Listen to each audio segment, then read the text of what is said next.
بسم الله الرحمن الرحيم. أعوذ بالله من الشيطان الرجيم. من كان يريد حرث الآخرة نزد له في حرثه ومن كان يريد حرث الدنيا نؤته منها وما له في الآخرة من نصيب. Siapapun yang mau mengejar akhirat sehingga dia jadikan dunia ini sebagai tunggangannya, maka kami akan berikan semua dunia dan akhirat. Kami akan punya kebutuhan dunianya, makannya, minumnya, tempat tidurnya, pasangannya, keturunannya, semua kami akan berikan. Dan di akhirat dia juga akan dapatkan tambahan-tambahan yang banyak. Dan siapa yang ingin dunia saja, maka kami juga akan memberikan sempurna. Tetapi di akhirat dia tidak akan mendapatkan apa-apa lagi. Makanya di awal tadi teman-teman saya bilang kita harus yakin. Nanti kita kalau meninggal, saudaraku seiman, kita seperti orang bangun tidur ya. Seperti orang yang baru bangun tidur, baru bangun mimpi.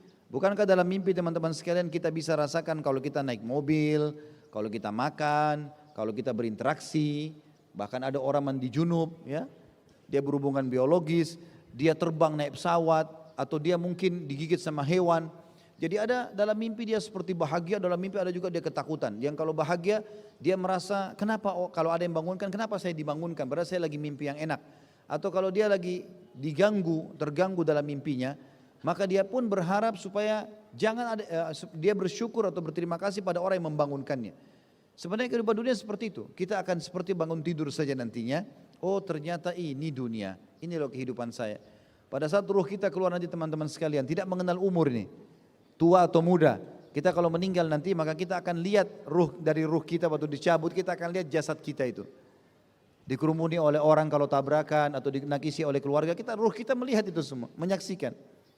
Terus saja dia menyaksikan itu sampai jasadnya nanti dimasukkan ke dalam liang lahat.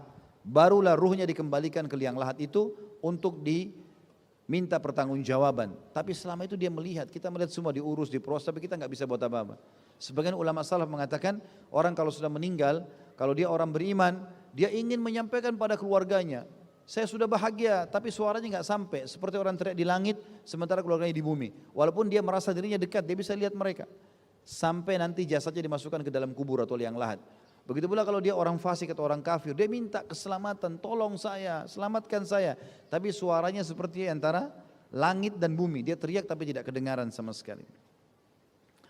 Kalau masalah akhirat teman-teman sekalian, kita renungi beberapa ayat Al-Quran berhubungan dengan akhirat.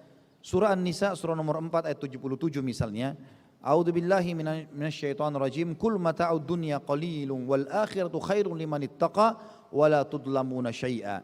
Katakanlah kehidupan dunia ini kenikmatannya sebentar dan akhirat jauh lebih baik bagi orang-orang yang bertakwa dan mereka tidak akan dizalimi sedikit pun. Ulama tafsir merincikan, kalau di dunia kita makan karena kondisinya lapar, tapi kalau kita di surga di akhirat kita makan bukan karena lapar. Orang kalau makan karena lapar, targetnya menghabiskan makanan.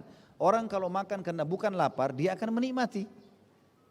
Orang kalau minum dalam kondisi dahaga atau haus, dia akan targetnya menghilangkan hausnya. Maka beda dengan minumnya orang yang tidak lagi haus. Dia masih bisa pilih, mau minum apa? Mau minum panas atau dingin, maka dia bisa milih karena dia tidak haus. Tapi kalau orang haus targetnya mau panas, mau dingin, yang penting dia minum dulu gitu kan. Begitu pula dengan semua kegiatan di duka bumi ini. Kalau di akhirat tidak ada lagi itu teman-teman sekalian. Kita di surga makan bukan karena lapar. Kita berhenti bukan karena kenyang. Ya, sampai kalau teman-teman ikuti ceramah saya di YouTube tentang bedah buku Rasulullah SAW cerita tentang surga dan neraka. Itu dikatakan ahli surga yang paling rendah derajatnya nanti, itu memiliki 10.000 pelayan. Dan satu pelayan membawa 2 nampan. Berarti ada 20.000 nampan. Dan dia akan makan dari nampan yang pertama sampai nampan yang terakhir tanpa kenyang. Dia berhenti bukan karena kenyang. Allah SWT dengan kemaha sempurnaannya memberikan itu. Kata Nabi SAW, setiap makanan minuman tidak dibutuhkan oleh tubuh ahli surga akan keluar dalam bentuk keringat yang lebih wangi dari bau kasturi. Jadi kita makan minum bukan karena lapar dan haus. Kita juga tidak tidur lagi, tidak ada malam. Di surga orang cuma bersantai-santai saja semuanya. Kata lagi, kita kalau malam datang memang gelap, mau tidak mau kita akan harus tidur. Tapi ini enggak, sama sekali tidak ada. Orang kepikiran masalah sakit, kata Nabi SAW, orang surga tidak ada lagi sakit. Nggak ada lagi beringus, nggak ada lagi meludah, ya, nggak ada lagi buang air besar, nggak ada lagi buang air kecil. Semua makanan minuman dimakan akan keluar dari bentuk keringat yang lebih wangi dari bau kasturi, gitu kan.